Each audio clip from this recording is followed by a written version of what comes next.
Tom Vilsack is the 30th Secretary of Agriculture. He has made great progress on his goals during his administration, which include to strengthen the ag economy, to build vibrant rural communities, create new markets for the tremendous innovation of rural America, Promise Zone being one of these examples. I would also like to point out that his efforts have been underpinned by a very strong commitment to civil rights and programs administered through USDA.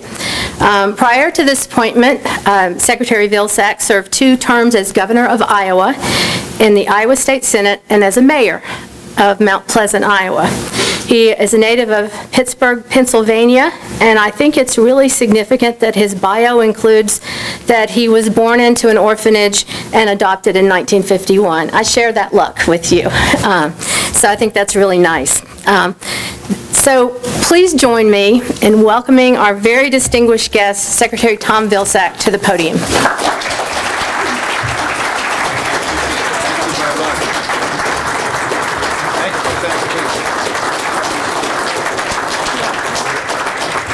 So what I thought I'd do is talk just very briefly about the state of agriculture and rural America. Talk a little bit about the framework that we're putting in place to try to improve opportunities, and then close with a couple of comments about how we need to be messaging the contribution that agriculture in rural America makes to the rest of the country. And then I'd be happy to take the remaining point of time and answer as many questions as time permits. So our Economic Research Service recently did a study which was entitled The Rural Economy at a Glance. And I read that study and I was interested in reading it, and I was particularly interested in the context of where we've seen the last 5 years in agriculture generally around the United States. Because indeed, this has been probably the 5 best years overall in agriculture that we've seen in quite some time. Record farm income, the best exports we have ever seen in the history of the country in terms of agricultural exports. And I fully expected traditional wisdom to play, which is when farmers do well, the rest of the rural community does well. But what was interesting about this report is that that was not necessarily the case. In fact, what this report indicated was that we are still grappling with persistent poverty in rural America. In fact, the poverty rate in rural America is at its highest point in 25 years. The report indicated that those who work for a living in a wage job or salary job, compared to their urban and suburban counterparts, make about $6,500 a year less. And that the population of rural communities is aging, and for the first time in our history as a country, it's actually declining. So the question is, how can it be that we have extraordinary opportunity in agriculture and our rural communities that are located around the farms are not doing as well? And I think it's frankly because we have so few farmers. You know, in 1930, about 6.3 million families farmed in this country. So that meant that there were tens of millions of people living in rural communities across the United States who were in the farming business. Today, even under the most liberal definition of farmer, we have about 2.3 million people who farm. And if you take out of that number folks who farm as an extension of some other business that they're involved in, or they utilize a part of their backyard to grow some product for a farmer's market, you take those folks out of that number, it's about 1 million people who farm. And if you take out of that number the people who actually produce 85% of what we grow and consume, it's 200,000 to 300,000 families. So we've gone in rural America from a place where there was predominance of agriculture to a place where there are fewer and fewer people who are engaged in agriculture, but they are engaged in a far more productive way. Today, we farm about 50% of America's land mass, including forested areas. 1930s, it was about 68%. But we are producing significantly more, in large part because what happens in university campuses and in agribusiness labs, creating new opportunities for us to expand what we produce. And we are doing an amazing job. 300% increase in corn production in my lifetime. Over 200% increase in soybean production in my lifetime. A dairy cow, when I was born in 1950, produced about 5,500 pounds of milk. Today, that same cow is producing 22,000 pounds of milk. And there is one poor cow in Wisconsin that produced 72,000 pounds last year. Extraordinary productivity. What we didn't do until recently is we didn't figure out a way to overlay an economy in rural America that would complement agriculture, that would take fuller advantage of the natural resources that rural America has to offer the rest of the country. So several years ago, we started at USDA an effort to build a framework for a revitalized and a renewed rural economy. And it's going to take time for it to begin reversing some of those long-standing trends. But there is enormous opportunity, extraordinary opportunity in rural America. And that's the single message I want to leave with the young people here today, is that there is just an amazing opportunity if you want to be part of a new rural economy. Now, it starts with production agriculture, as it must. And we have to continue to invest in research to expand production, because as a world, we're faced with this enormous challenge of producing 70% more food in the next 40 years globally to meet 9 billion people who will live on this earth. To give you a sense of how much food that is, it will require as much innovation in that 40-year period to produce that much more food than we had in the preceding 10,000 years in agriculture. Extraordinary opportunity. And with production agriculture increases, it creates the chance for us to do, not just to fulfill our needs here at home, as we do, and do not take for granted the food security we enjoy in the United States.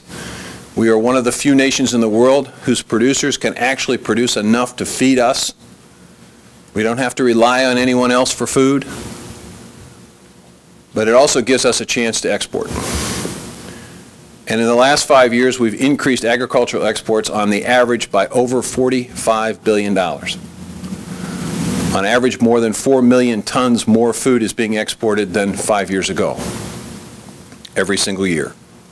And that not only creates opportunities for farmers, but it also helps to produce jobs across a state like Kentucky and across the country. Nearly 1 million jobs in agriculture are related directly to those exports. So we obviously want to continue to promote production agriculture and research, and we want to continue to do a good job of making sure that we can promote the sale of those products overseas. And that requires free trade agreements. It requires trade promotion programs. Every dollar we spend in a trade promotion program at USDA generates $35 of trade activity. So we want to continue to do that, but we have to do more. You see, sometimes it's very hard for someone who's young to get in the farming business, especially if they aren't blessed with being in a farm family to begin with. So we have to create an entryway for those who are interested in having an agricultural or rural life. And that entry point is a local and regional food system. Creating the opportunity not to necessarily trade in a commodity market that puts a premium on efficiency and production-sized operations, but directly relating to and selling to a consumer that you know, that's local. And so that's why we have engaged with our NRCS in helping to extend the growing season for a lot of specialty crops with high tunnel houses. Over 13,000 of them have been financed in the last 5 years to help extend the growing season so that those producers can then go to a farmer's market, to a local school, to a food hub, and be able to sell directly to that enterprise. It's why we have invested money in expanding food hubs. Another 140 have been added nationally. Why we have invested in expanding farmers market opportunities, 2,800 more farmers markets today than 5 years ago as a result of USDA assistance. And why we are now doing a better job of educating folks in local communities, particularly in local school districts, about the opportunities they have to purchase local. 71 projects have been funded in our Farm to School program in the last couple of years, and that interest is growing. There are literally thousands of schools that are interested in helping their local producers by buying local. We just need to be the match.com, if you will, of that relationship, and we're working on it. So production, agriculture, and exports, local and regional food systems, and the jobs it can create and the stable incomes it can create for new entrepreneurial and innovative operations. It requires more. It requires us to think differently about conservation. Not just simply for the benefits of conservation, and indeed they are many. Just in the last 5 years, just in the CRP program, which our Farm Service Agency administers, we've prevented 1 billion tons of sediment going into our rivers and streams by virtue of the CRP program. And I'm sure that Clifford could tell us about EQIP and some of the other important programs in terms of the impact they're having on soil quality and water quality. But we have to do more. We have to link those conservation opportunities to new economic opportunities by highlighting what happens when you invest in conservation in terms of habitat, in terms of landscapes, in terms of tourism opportunities. If habitat increases and waters are cleaner, there's more hunting and fishing opportunities, and that is a tourism attraction to rural parts of this country. If landscapes are improved, you can encourage more hikers and bikers to partake in a rural experience. And that's why we have launched the American Great Outdoors Initiative to try to educate all of America about the opportunities that exist for tourism and recreation in our outdoor areas, in our rural areas, in our rural landscapes, and in our forested areas. That's why we have a new forest planning rule that focuses on multiple uses of our National Forest Service and system. Tourism dollars roll in an economy quite quickly and help to generate new opportunities for hotels, for restaurants, for shops, for local businesses. Production, agriculture, and exports, local and regional food systems, conservation, outdoor recreation, and a new opportunity to encourage the private regulated utility industries to invest in land conservation in order to satisfy a regulatory responsibility they may have. And instead of building large treatment structures and cooling towers and things of that nature, gray infrastructure, investing in conservation to get the same environmental benefit by encouraging landowners to embrace conservation. It's called an ecosystem market. And USDA has invested in 60 different ecosystem markets locally around the United States. I'll give you just a simple example. There is a power plant in the northwestern part of our country that was taking water out of a stream in order to produce the electricity and power for their community. When they put the water back in the stream, it was cooler than warmer rather than when they took it out. It wasn't an issue of cleanliness or quality, it was temperature. Government came along and said salmon don't fare very well in that warmer temperature water. Directed the company to build a cooling tower to cool the water down before it went back in the stream. Millions of dollars of gray infrastructure. Someone in that company thought, well, you know, there's another way to cool down water, the use of shade trees. And so they went through an aggressive effort to talk to landowners who adjoined the stream and paid them to plant and maintain shade trees. It lowered the temperature of the water naturally. It was fine as far as the salmon were concerned. It saved the utility company millions of dollars now and in the future, and it created a new income source for those landowners. That's the power of an ecosystem market. And as we deal with issues involving water quality and water temperature, as we deal with issues involving greenhouse gases and carbon sequestration, there are enormous opportunities to better link conservation to opportunity. Because when those conservation dollars are spent, it's usually a local supplier or a local contractor who's engaged in doing that work. And the additional income coming into the producer makes it that much more affordable, improves the bottom line for that producer and landowner. So, production, agriculture, and exports, local and regional food systems, conservation, outdoor recreation, ecosystem markets, and the last cornerstone of this new revived rural economy is what I refer to as the bio-based economy. The ability to take everything that we grow and everything that we raise and create new ways to use it, particularly the waste product from agricultural production, particularly lands that have not been as productive but could be if given the opportunity to produce a grass or another crop that could be transferred and translated into a new product, manufactured, if you will, into a new product. There are corn cobs being used today to produce plastic bottles for Coca-Cola for their water product. Coca-Cola needs about 10 billion bottles a year. That's a lot of corn cobs that could be used. The Forest Products Lab is working with woody biomass and creating through nanotechnology a substitute for Kevlar, which is lighter and stronger than what is currently used by police officers and by our military. You don't think it might make a difference to have a lighter and stronger vest on if you're in a war zone or if you're chasing a bad guy? A split second can be the difference between life and death. Turning woody biomass that has little value into something that saves a life is not only great for that person who's wearing the vest, but it also helps to create jobs. There are unlimited opportunities to convert bio-based products that can be grown and raised and are available on farms and ranches across the United States and create bioprocessing facilities in rural communities that will employ 20, 30, 40, or 50 people that will be good paying jobs that will help diversify our economy and bring manufacturing back to rural areas. And USDA today is investing in all four of those cornerstones: trade promotion, research for production agriculture, a safety net for producers when times are not good, our Know Your Farmer effort to expand local and regional food systems, major involvement with conservation and expanding ecosystem markets and the American Great Outdoors Initiative on recreation, and using our rural development resources to invest in bio-based manufacturing and processing are all creating new opportunities. Now, in order to continue to be able to do this, we need a couple of things. We need a budget,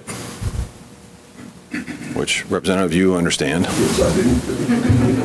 It's been a little easier at the state level to get a budget, in case you hadn't noticed.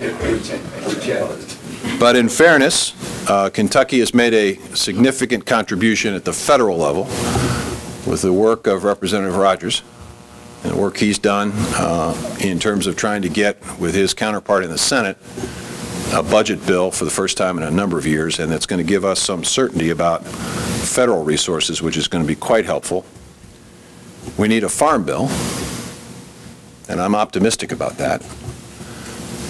We need that farm bill because it helps to create the programs and guarantee the resources that will allow us to continue to invest in all of this. And we're going to need a workforce, which is going to require us to take a slightly different view than we have perhaps in the past in rural America about immigration and the need for a workforce, particularly in agriculture, that is probably likely going to be more diverse than it has been in the past. There are many producers today, unfortunately and tragically, in this country, and maybe even in this state, who have got to make the decision not to produce what they're capable of producing, or not harvesting what they have actually planted, or actually thinking about moving their operation out of the United States because they can't get a secure workforce, a guarantee of workers. A comprehensive immigration reform bill will address that need in agriculture. It will also secure the border. It will also save money. It will also reduce the deficit. It will also shore up Social Security. So there are really very few reasons why this ought not to be done. And hopefully it will get done this year. So part of what we're doing at USDA is to create this new opportunity that expands and complements production agriculture. It doesn't take anything away from it, but complements it. We also want to look at the way in which we deliver services differently.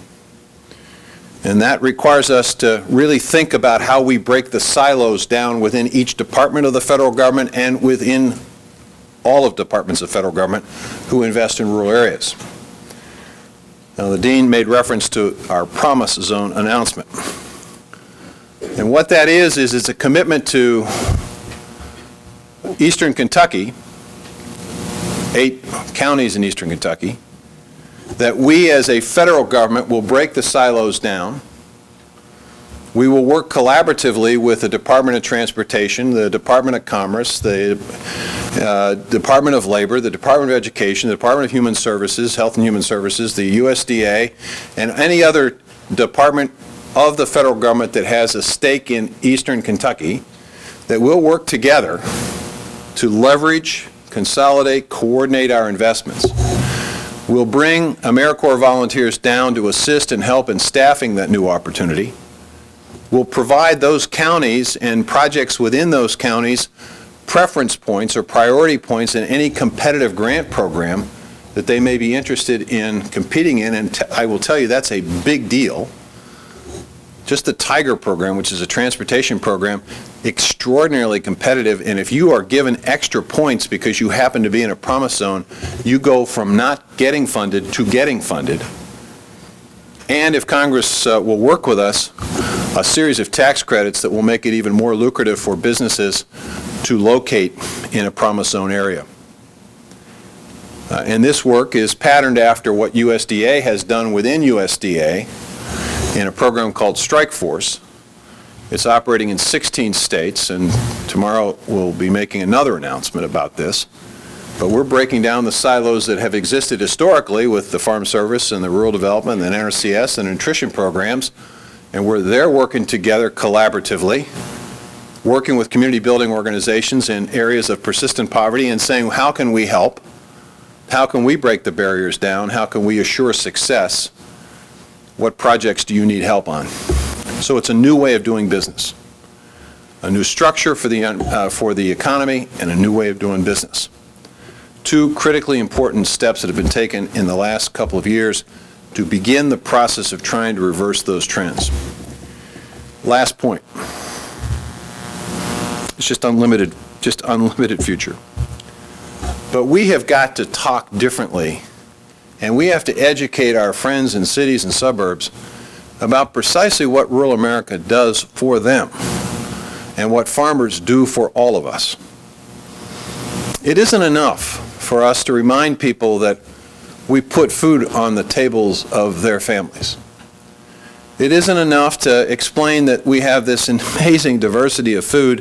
When you walk into a grocery store, there are literally tens of thousands of different products you can buy because of this extraordinary productivity of American agriculture.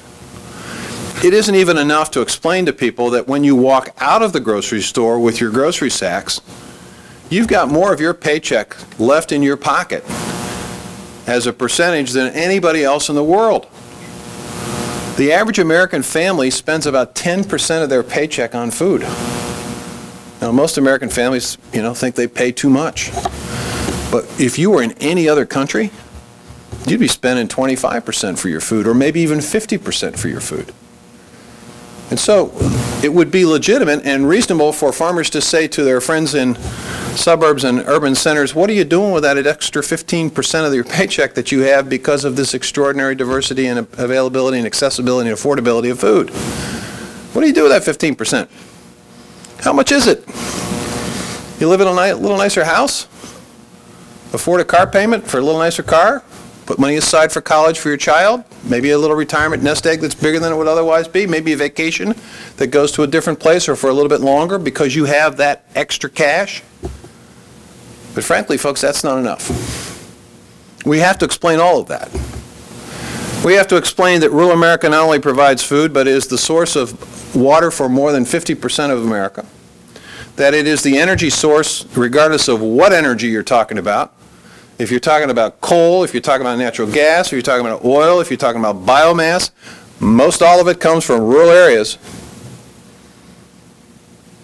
It's not even enough to say to these folks that while rural America represents 15% of America's population, it is nearly 40% of America's military, which means that sons and daughters of rural families go to war and have for the last decade in greater numbers, percentage-wise, than any other place in the country. Not enough to say all that. Got to say one more thing. You got to ask your friends and neighbors, what do you do for a living? If I'd been asked that question 20 years ago before I started my public life, I would have said, well, I practice law. And someone would have been able to say, well, why are you practicing law? Because I went to law school and I kind of like it. Well, what if you just couldn't go to the local Hy-Vee store in Iowa and buy your groceries? What if it had to be the way it used to be, where most everybody actually had to grow the food in order to survive? What would you be doing then? Well, I'd be doing what my great-grandfather did. I'd be farming. You see, most every American family started out as an agricultural family. But because of the success of that farm family, the next generation had another opportunity. And the next generation had another opportunity. And the next generation had more opportunity. But it's all because we don't have to worry and are not required to actually produce the food we need to feed our families. Somebody else is doing that. Somebody else has that responsibility, which means that I can then go to law school and I can then go practice law. Almost all of the opportunities that exist in this country today are a result of this extraordinary agricultural production that we have that allows us to shift the responsibility of food production to a relatively small percentage of our population, which frees up the rest of the population to do whatever they damn well please. It's freedom. It's opportunity. It's what distinguishes this country from so many countries around the world. It's an amazing thing. And we should be appreciative and thankful for every single person who's assumed that responsibility of taking care of my family. And I ought not to have to worry about finding the resources to fund a farm bill. I ought not to criticize the need for a safety net for producers, because farming is a risky business, and if there aren't safety nets in place, fewer people are going to do it. And if fewer people are going to do it, then either I'm going to have to do it, or I'm going to have to import my food from someplace else. And I will be beholden to whoever it is that's providing that food from someplace else. Just in the same way the Chinese are concerned about the fact that they are so reliant on other nations for food, including the United States. A different way of messaging the contribution that rural America and farming makes to remind everybody in this country the benefits we have. And maybe then, after you explain all of that, people will be less critical of farming, less willing to question farming, less willing to understand or question why it's necessary to have a farm bill. And maybe then they'll understand that that bill isn't just a farm bill. It's a jobs bill. It's a research bill. It's a conservation bill. It's a forestry bill. It's an energy bill. And it's an opportunity bill for every single American. So, I'm happy to be here. Hope that gives you a sense of what we're working on at USDA and the vision that we have, the President has. And with that, I'd be glad to open it up to questions. And just one thing, give the students an opportunity first, and then after that, if the students run out of questions, why, we can open it up to other folks. Unless the students don't have any questions. If that's the case, if their professors are in the audience, there ought to be some serious issues there. Okay. Just raise your hand for the microphone. They got a microphone so everybody can hear. My name's Cody Rakes, and I'm an agriculture education major here at the university.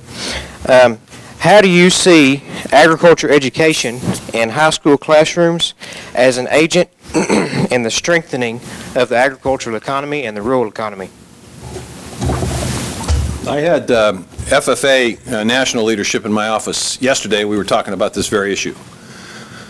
You know, the unfortunate consequence is that too many school districts in tough times have begun to scale back their ag education and voc education, and that's really unfortunate because it limits our ability to convey the message that I just conveyed. And it also, I think, limits the horizon of people who are going through school in terms of things that they could do or might be interested in doing. Which is why, with FFA leadership, I went to Secretary Duncan and suggested the need for the Department of Education to be more engaged in encouraging more ag education in schools. I would like the people of this country to have a closer connection with those who produce the food, a greater appreciation for those who produce the food, and a better understanding of how food's produced, that it is indeed a risky business. You can be the best farmer in the world. I just saw today the best pitcher in the National League is going to get paid $250-some million for 7 years for throwing a baseball. He does it pretty well, but he's not perfect, but he does it pretty well. He could be absolutely horrendous next year. He's going to get paid $30 million. Best farmer in the world, perfectly plants the crop, does everything he's supposed to do or she does, supposed to do, decides not to rain, or decides to rain too much, or it decides to get really cold really soon, or it snows before anybody expects it to snow, crop destroyed. That farmer could be out of business, even though they did everything right. Having the ability to have folks understand that risk then allows you to say that's why you need a safety net, because that farmer's producing opportunity for you, is producing food security for you, is producing this affordability of food for you.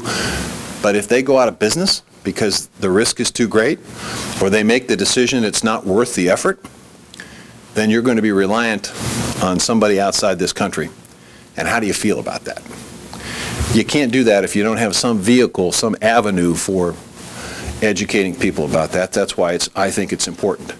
The second reason I think it's important is that I believe this is the age and century of biology, and this unlimited opportunity of understanding the genome of crops and livestock and what that's going to open up in terms of new opportunities, virtually unlimited. But if people don't understand that that's a center of innovation, then we're going to have fewer and fewer people being engaged in that. Somebody else in some other part of the world is going to figure this out, and they're going to have an advantage, and they're going to have an edge, and their farmers will be more productive and more prosperous and more sustainable, and we will then be more dependent. So it's very important, and that's why I was pleased that Secretary Duncan said, yes, we need to work on encouraging more schools to see this as an important part of the curriculum. Now, you know, I don't know that schools are going to have a full year curriculum, but I think they are more sensitive and more aware of the need for it, and I think that's a positive first step. And it's not just in rural schools. It ought to be, for sure, it ought to be in urban and suburban schools. Did you wear a tie for this? Oh, you got an interview. Well, good luck with that. My name is Andrew Geary. I'm an animal science major, pre-vet. How will the concerns of GMOs really affect, which not only in our nation but worldwide in general, how will that affect our demand for more production?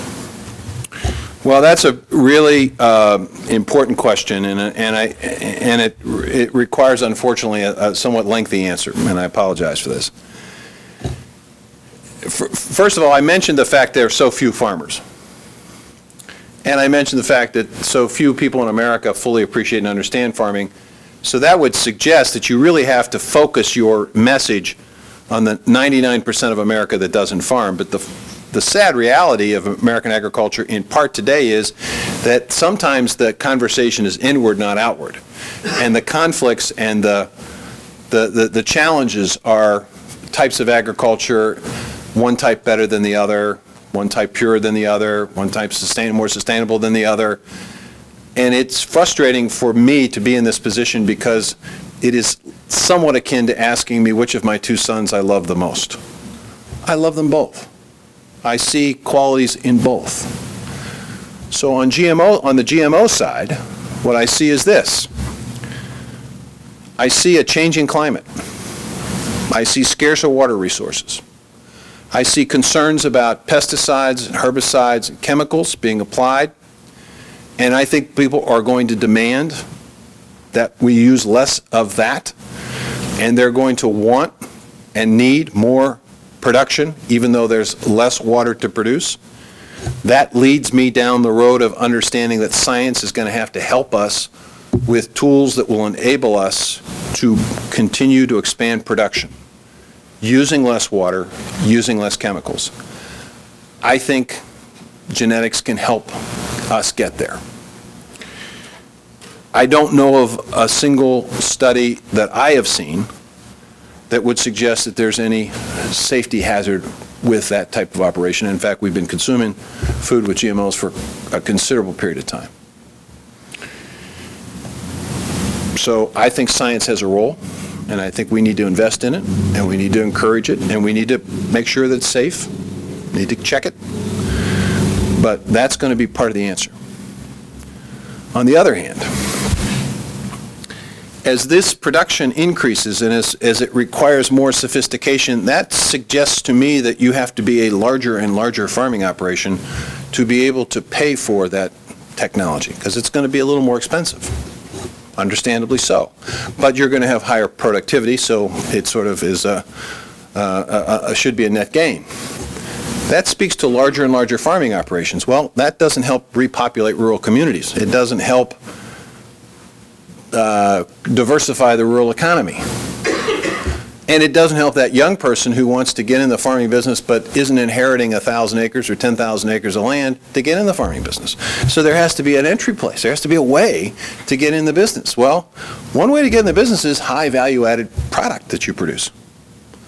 You don't necessarily have to have 100 acres or 1,000 acres. You can maybe have 10 or 15 acres if you're growing something that's really valuable.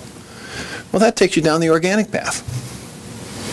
Now, the challenge is to make sure that if you want to be organic and I want to be GMO or vice versa, that we both have that capacity, and whatever I do doesn't negatively impact your world, and whatever you do doesn't negatively impact my world. Tough conversation, because folks in both camps feel very strongly about their production process. And folks feel very strongly that the other side is not to be trusted, and the other side is out to get them, and so forth and so on. So what we've tried to do at USDA is to forge a place where people with strong opinions can come. It's a committee called AC21. And we challenged them. We said, what do we have to do at USDA to make it easier for you folks to coexist? Well, one thing was seed quality. Was, you know, if I want to be an organic producer, but I'm really concerned that we won't have availability of pure seed to be able to allow me to do that, especially if something happens to my crop because of drift. How can you assure me that we're always going to have a supply of seed to restore organic production? Fair question. So we're now looking at our germplasm, and we're looking at our seed banks, and we're trying to make sure that we're protecting them and evaluating them. Another point is, well, maybe the GMO folks could adopt stewardship practices that would prevent or limit the amount of drift that could potentially impact my crop down the road, my organic crop. Valid point. Let's work with the seed companies to provide instructions in terms of plantings and buffers and things of that nature that reduces that risk. Another issue is, well, what do we really know about drift? Or can we create products that are self-pollinating so there is no risk of that? Fair enough, let's invest in research to figure that out. And finally, what happens if something does happen to my crop? What happens if somehow my organic crop goes from being organic to being conventional because of drift? Where do I go to be reimbursed for that loss that I've incurred? Fair question. When natural disasters occur to crops, we have crop insurance. Maybe we need to develop some kind of system. Crop insurance hasn't worked particularly well until recently for a lot of organic producers. Let's figure out a way to make it work better. Coexistence creates all opportunities. We also have to do a better job of educating people around the world about the challenge we face in food production, about the advances that we've made, about the safety of those advances, and about the options that we've created in the United States.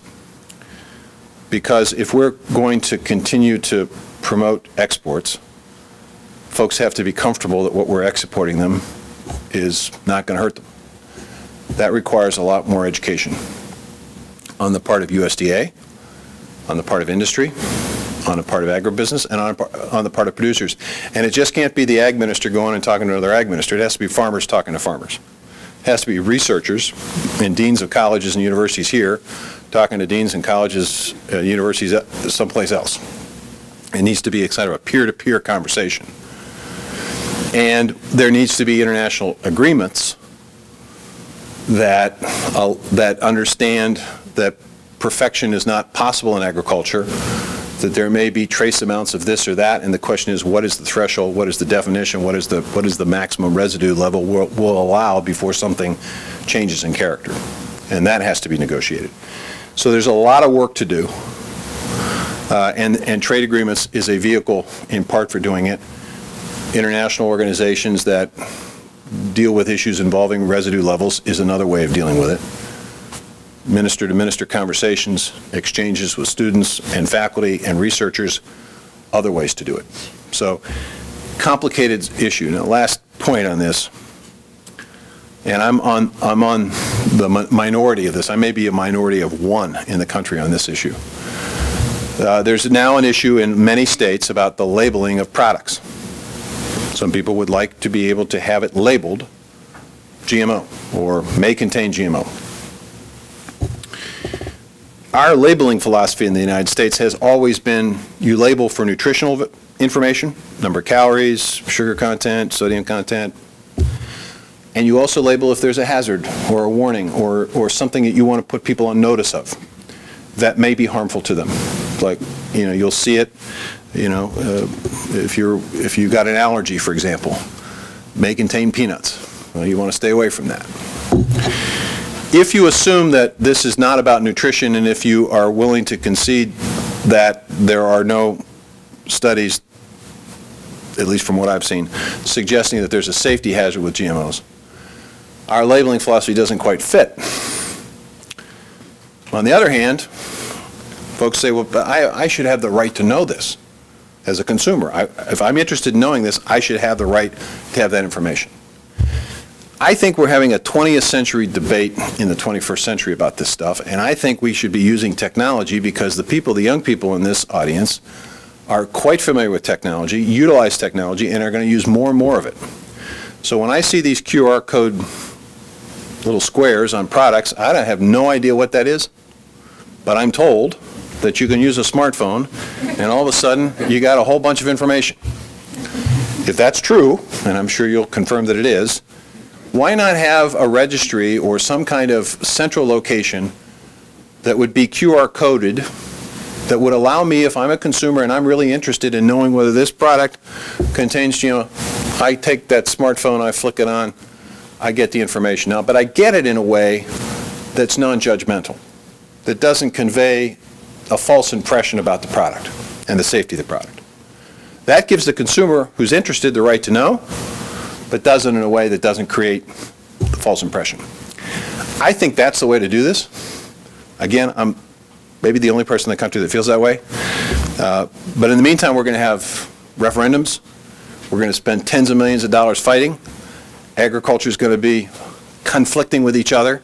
And the message that I've conveyed about the importance of agriculture in rural America isn't going to be conveyed because we're spending millions and millions of dollars saying my way of farming is better than your way, or my product is safer than your product. Seems to me to be not particularly helpful to the real challenge, which is we got to get people living in rural America, we got to create opportunities in rural America, and we can't be judgmental. We got to figure out ways in which we can coexist. You must not have an interview. No, I do not. My name is Hannah. My name is Hannah Angel, and I'm majoring in forestry. Secretary Vilsack, there are 475,000 acres of forest land in Kentucky that have been surface mined for coal. These lands were once multi-use forests, now existing as unused grasslands. The U.S. Department of Agriculture, through their Appalachian Forestry Renewal Initiative and programs funded by the Appalachian Regional Commission, such as Green Forest Work, which is housed at the University of Kentucky, are working to reverse these adverse environmental effects and lost economic opportunity for the people of Appalachia. But the work has just begun. Is the U.S. Department of Agriculture committed to supporting programs for the restoration of some 1.5 million acres of forest destroyed by the surface mining in Appalachia? You know, one of the great things about this job is I get to travel and I get to learn things. So today I was talking to the editorial board of the local paper here, and they were telling me about efforts to try to reclaim areas that had been mined and the importance of that. Obviously, we're going to be interested in those kinds of efforts for a multitude of reasons, not the least of which is it's environmentally going to help us in terms of continuing to have our forests be carbon sinks as opposed to carbon emitters, and the land that used to be forested areas being carbon sinks instead of emitters. Secondly, it creates new economic opportunity. It creates the tourism and the recreational opportunities that I alluded to earlier. Third, it will help, if it's done properly and restored properly and preserved properly, it will help to conserve and preserve water resources that I think over time are going to become more and more precious. And if you have plenty of water, it will also help regulate the flow of water that will lessen the risk of flooding, which can be particularly damaging. It can also, create new habitat opportunities. So there are a multitude of reasons why this is important, but so that you know that I'm not just answering your question because I'm in the University of Kentucky and you've asked it. We have 23 collaborative forest landscape restoration initiatives throughout the United States. And it has been, for a good part, focused on a lot of the western forested areas because of the risks of wildfire and the diseased trees that we've had to deal with in the western part of the United States. But we are collaborating with partners, and I would think that the mining companies would be interested in working with us. We're collaborating and partnering to leverage our resources to do a better job of preserving our forests in these collaborative efforts. And we've now over 1 million acres of diseased trees. Risk of wildfire have been, hazardous fuel materials been removed. We've sold about 83 million board feet of lumber, which creates renewed timber industry and building construction materials. We're coming up with new composite materials that are stronger than concrete and steel for purposes of tornado and hurricane sheltered areas and buildings. So there's a whole new avenue here that's available if we continue to maintain our forests properly. I'm sure that we're supportive of this. Now, last thing, the challenge has been budget. And the reason it's a challenge is because for many years we didn't do a very good job of maintaining our forests in terms of we've allowed a lot of hazardous fuel buildup. You combine that with diseased trees, and you combine that with warmer temperatures, and the risk of wildfires, pretty great. And these wildfires have become far more intensive. The fire season is now 60 to 80 days longer than it was just a decade or two ago. So we're spending a lot more money putting fires out. Well, we've only been appropriated until this particular budget. We've only been appropriated enough that requires us to take money from other parts of our forest budget to basically put the fire out. We can't say to you, if your house is about ready to burn down, sorry, we've got this money over here for the strip mined area of Kentucky, we got to preserve it. You're going to say, put the fire out, we'll figure that out later, right? That's what we've done. Well, we didn't figure it out later, so we had less and less money to do the kinds of work that has to be done. So to again, Hal Rogers' credit and the credit of the Senate and the House, they see this challenge and they've addressed it in this budget. So we should have a lot of money for fire suppression, which is good, which means that we won't have to take money from maintenance budgets, which means that we might be able to do a little better job in the 155 forests that we have around the country, preserving them for all the reasons that I've talked about earlier. Okay. To do the FFA. Vice President there. I'm Ruth Ann Myers, and on behalf of the Kentucky FFA Association, what role would you like to see our agriculture students playing in order to promote rural agriculture in Kentucky? Well, a couple things. You know, first of all, there are no better ambassadors for agriculture than FFA young people. You're very articulate, you're knowledgeable, you're very passionate, and you have a forum. And you have an office and a structure that allows you to convey that message, and you need to use it. And you need to understand the power that you have. You need the fact to understand that this very powerful state legislator who's sitting right here, he will listen to you. He has to listen to you because you're the future of this state. And if FFA in Kentucky comes to the state legislature and says, you know, we think you ought to be doing X, maybe it's we think there ought to be more effort to promote ag in the classroom, or we think there needs to be more economic development resources directed to bioprocessing facilities that take advantage of ag production in Kentucky, or we think we need more resource for conservation. He's got to listen. Now, you may not get everything you want, but he's going to, I think I'm speaking for you, but I think I'm right, because you wouldn't be here if you didn't think that. And I was a former state senator. I will tell you that, you know, if a business guy comes into me, you know, I know as soon as he walks in the room, I know he's got a vested interest. I know he's going to promote something. I'm listening, but I'm just a bit, you know, cautious. Young person comes in, I don't get that. I go, you know what, this is really interesting. This young person's taking their time. They think this is important. I have a responsibility to listen. So first and foremost, use your power you have. Secondly, I think you have an interest in making sure that there are multiple opportunities and diversity in operation size, in operators, and in the type of agriculture. You know, there are too few women in American agriculture today. Generally, it's the guy and the supporting spouse. That's the picture. That's not the picture around the world. 70% of all of the world's farmers are women. It's not him in the forefront, you in the back. It's a partnership. And in fact, in some cases, it ought to be the woman out front. And I will tell you that there are literally thousands of board and commission appointments that I have to make for every commodity, for every interest in agriculture, and I almost never see very many women or people of color in the nominations. So these decision-making bodies are controlled by a lack of diversity.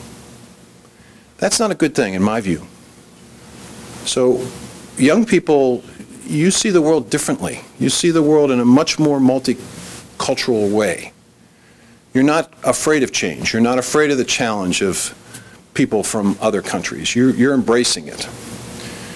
And I think you need to encourage us to be open to diversity within agriculture, diversity of size of operations, diversity of workforce. That gets you into immigration. These are important issues that you should be taking an interest in. If you're truly interested in promoting agriculture, you're going to need diversity. You're going to need different sized operations. You're going to need investments in different sized operations. And you're going to need a workforce. And that workforce isn't necessarily only going to come from kids who are already here.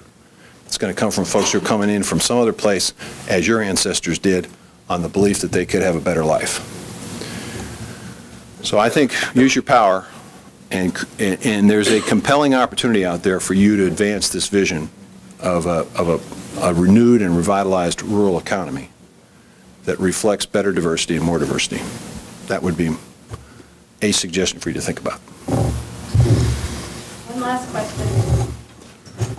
Okay, she's the dean. I tell you what, I don't know if the dean... That was what your staff told me. Yeah, I know. You can overrule that. Yeah. Now that you told me it was my staff, I definitely will overrule it. Mr. Vilsack, my name's Emily Drury. I'm an agriculture economics junior here at UK.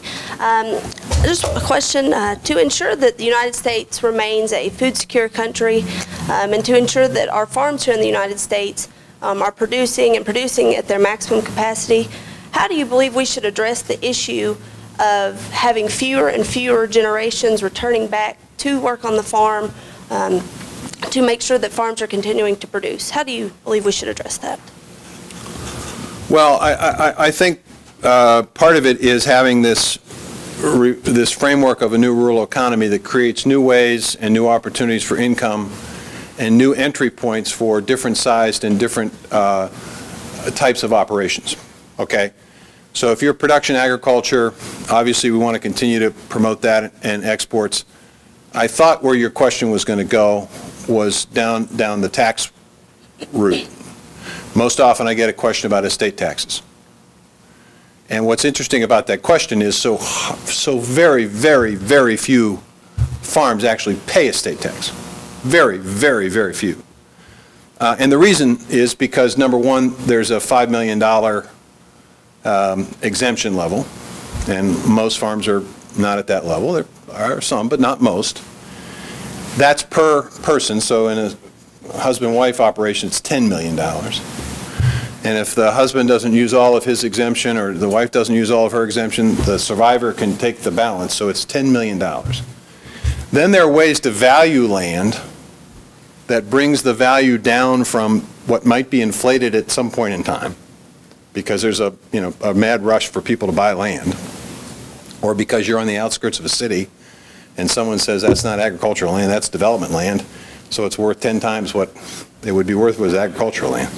There are ways to adjust the value down to get within that exemption. And then even if you are paying estate tax, you get to pay it over a long period of time.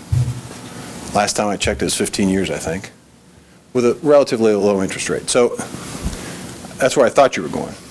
And if you had gone down that road, I would have said,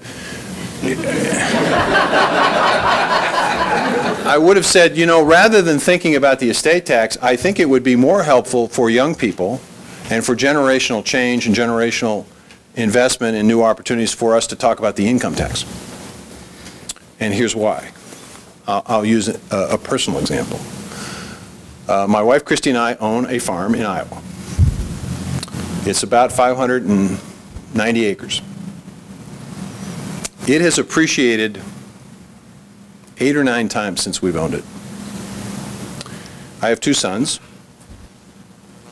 Neither of them are likely to be in the farming business. They're both lawyers. They like the idea of owning a farm, but they're not, Lord, they wouldn't be able to produce anything on that farm.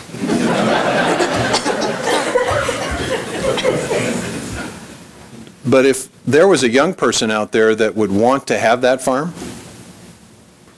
and that young person came to me and said, sell it to me, I couldn't do it, because if I sold it to him or her, I would pay tax on that appreciation. If I die owning the land and my wife dies owning the land, our sons get that land with what is called a stepped-up basis, so it then becomes that they can sell it the next day after we die, and they don't pay a single dollar in tax. So the income tax laws basically encourage me to hold on to the land instead of looking for opportunities to get somebody younger owning the land. So I think what we ought to be talking about, instead of the estate tax, is we ought to be talking about, well, how come we don't create some kind of vehicle that would encourage me to sell it to a returning veteran who might want to be interested in farming and who, golly, deserves the right to have that opportunity. And maybe the tax gets deferred, or maybe he inherits my basis. So if I sell it to a new person, a new beginning farmer or a veteran, I get some kind of tax advantage so that I don't get discouraged from thinking about even doing that. Now we have that program in CRP, in a sense.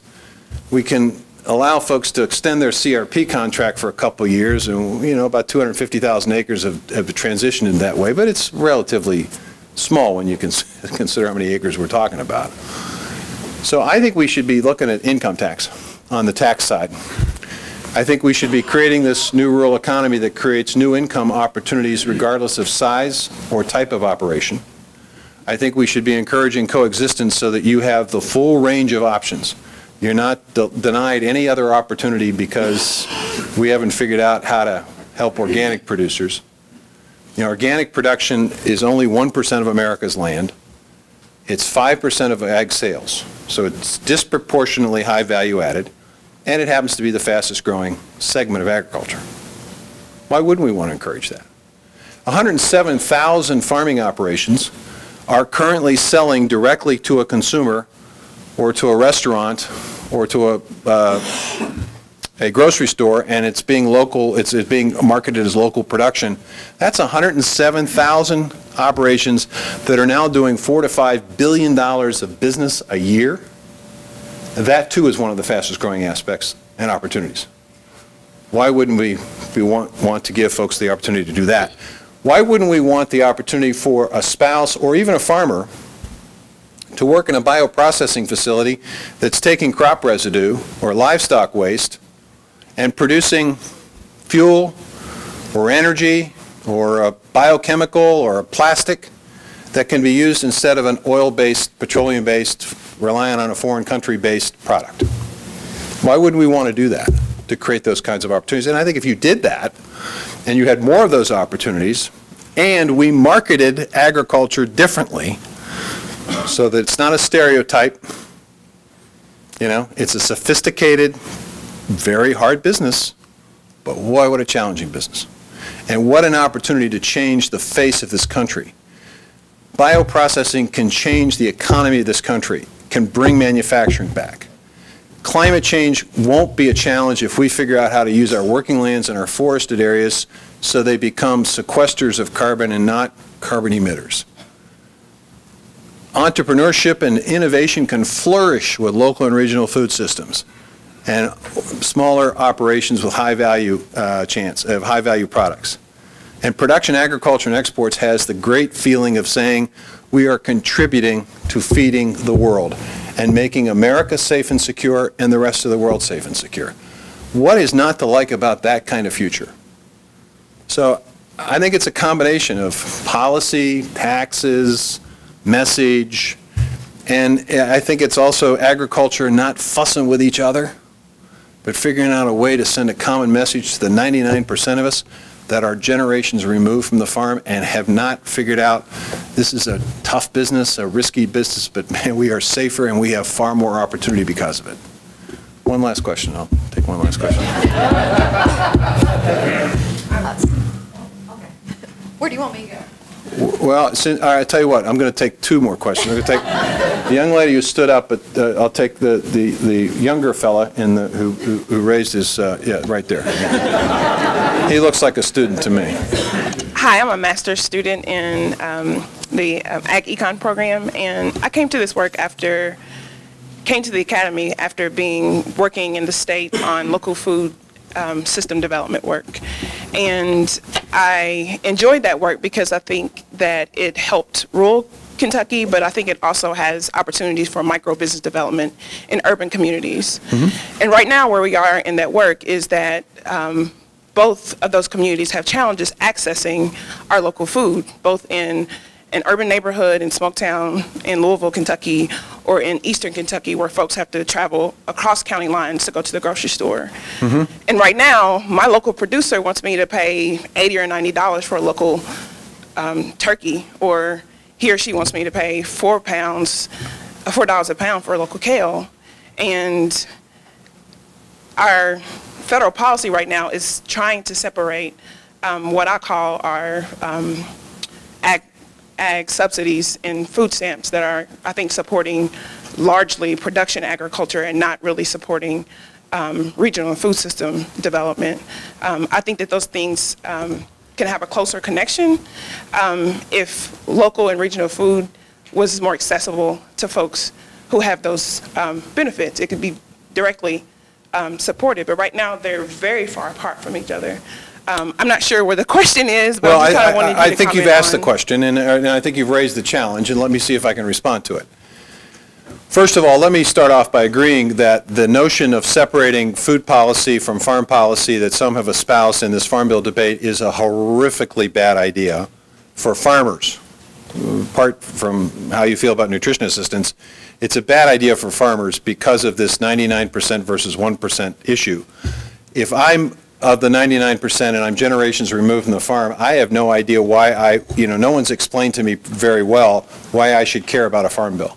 We need to do a better job of that, and until we do, then we have to have allies and folks who do understand that there's something in that bill for everybody, and nutrition assistance is one way of conveying that message. So it's a really bad idea to separate them politically. Your issue, you've raised two issues. One is the issue of food deserts, which is the lack of access to food generally, good nutritious food and diversity of food, choices of food in grocery stores and size of grocery stores that would be able to meet needs in urban centers and in rural areas. We're trying to do something about that through the Healthy Financing Initiative that is a combination of the Treasury Department, the Department of Health and Human Services, and the USDA. Part of what could potentially happen with the Promise Zone effort in eastern Kentucky could be that folks come and say, one of the things we would like to have happen in the 8 county areas that have been persistently poor is to have access to better food, and we'd like to have grocery stores. Now, what we could then do is to say, well, there are new market tax credits available that could be used for that purpose through the Treasury Department. There are grants available that could be used through the Department of Health and Human Services to lower the cost of putting that grocery store in communities, which would then make the food maybe a little bit less expensive. We could then have the USDA, with their Know Your Farmer effort, provide the technical assistance to encourage the location, and we could use our bully pulpit to encourage grocery store chains to understand they have a moral responsibility, not just a financial responsibility, to put grocery stores in these locations, and they're beginning to address this. Detroit just opened up a Whole Foods in inner city Detroit, and it's a new design of Whole Foods that is really not the kind of thing that I go to in Washington, D.C., where you have to pay a lot of money for the food. It's actually reasonably priced because they are not really generating much of a profit from that. It is a way of contributing back to the community. So there are things that are being done. The second piece of your question, which is how come we're not using our nutrition assistance programs to support local and regional foods? At least that's what I heard. Well, we are.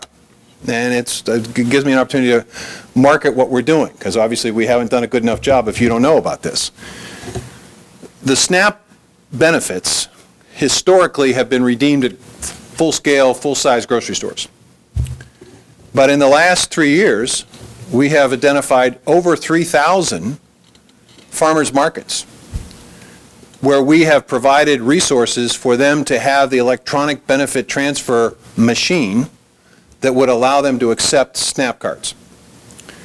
So that creates access. And then foundations and others who are interested in this are now providing incentives for SNAP beneficiaries to use their benefits by saying, if you buy $1 worth of product at the farmer's market, we'll match that $1 of SNAP benefit with $1 from us.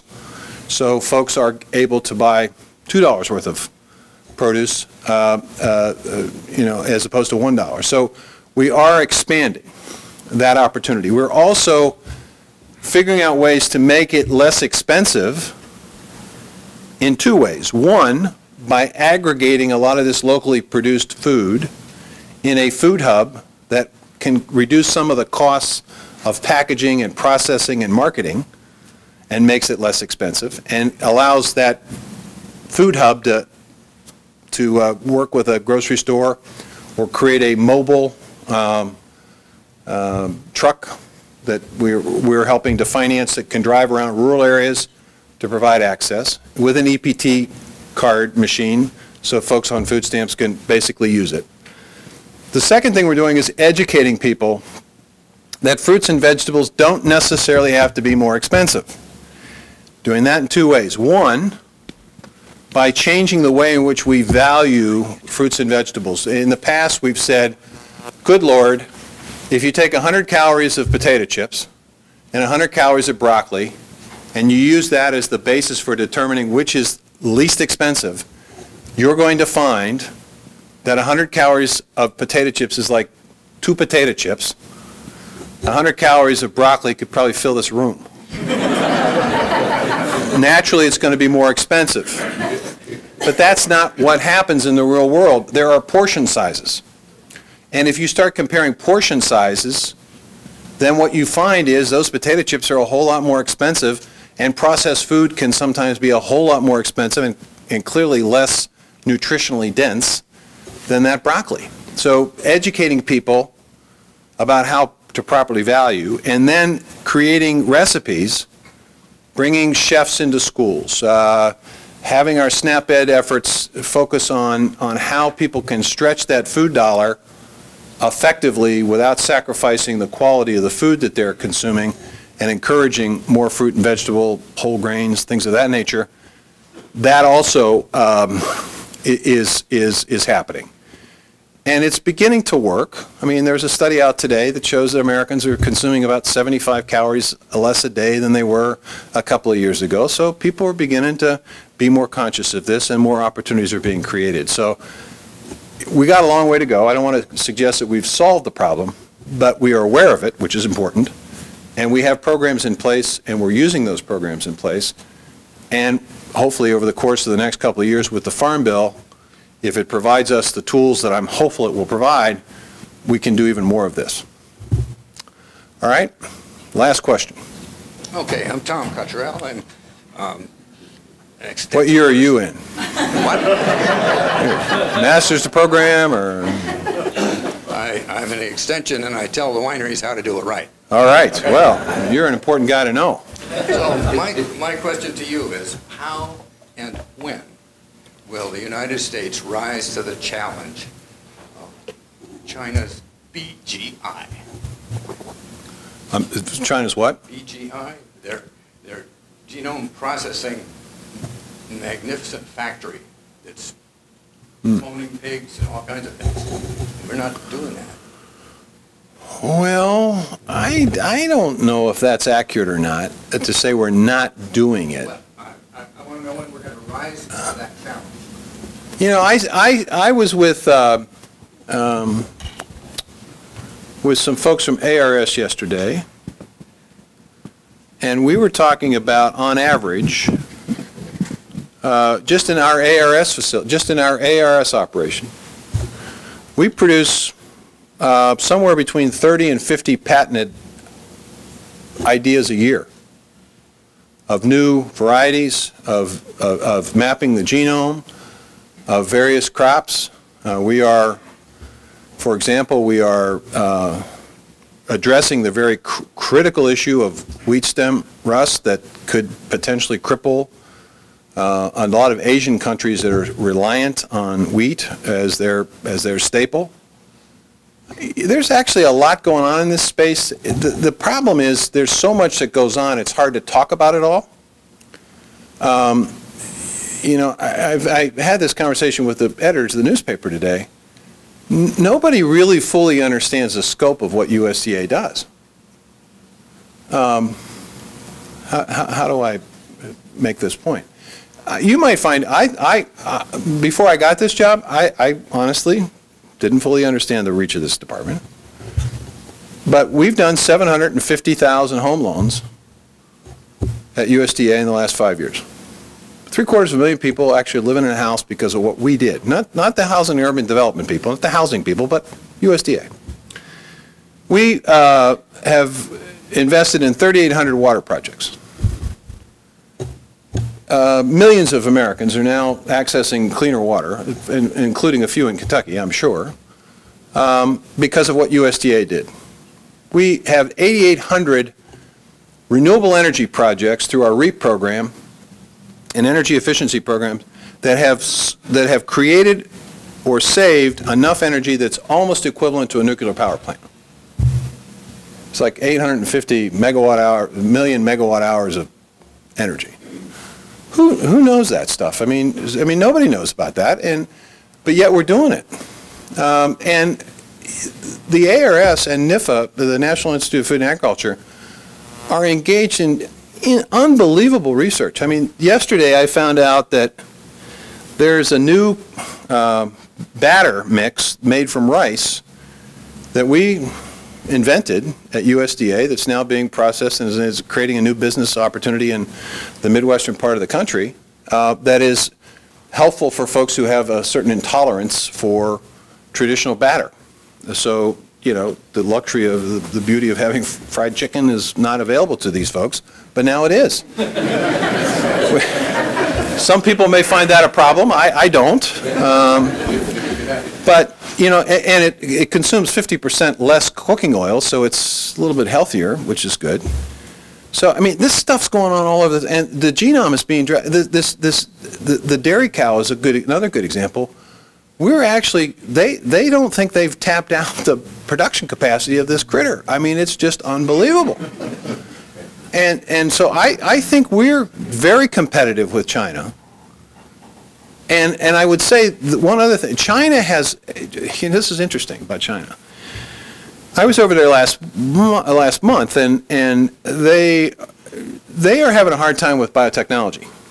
They are really having a really hard time with biotechnology. Two reasons. It's not the debate that's occurring here in the United States, really, about whether or not it's safety or there are risks and so forth. Not that clash between organic and GM, none of that. It's one, their regulatory structures are not as sophisticated and as mature as ours, and so they're distrustful of anything that's decided outside of China. And so they're unwilling to even start their regulatory process until the rest of the world has finished theirs, which delays the opportunity for those new technologies to be used in China.